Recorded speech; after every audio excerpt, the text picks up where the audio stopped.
হাতে একটা ঝাঁটা নিয়ে সেই সব পুরুষদের পিটান যারা পাবলিক প্লেসে মা বাবার সামনে, আত্মীয় স্বজনের সামনে নিজের বউকে ছোট করে, অপমান করে এবং পরক্ষণেই ঘরে গিয়ে দরজা বন্ধ করে বউকে বলবে, সোনা আমি তো তোমাকে ভালোবাসি, কত ভালোবাসি, তুমি কেন বুঝতে চাইছো না?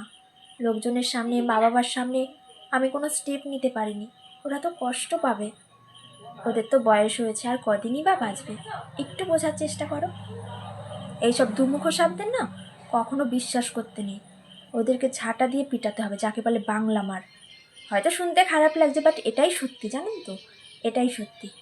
আগেরকার যুগে টিচাররা বলতো না যে কত গরু গাধাকে পিটিয়ে মানুষ করেছি, ঠিক সেরকমই তাদেরকে পিটিয়ে ছেলে থেকে পুরুষ বানাতে হবে, কারণ একটা পুরুষ কখনো দুমুখো সাপ হয় না।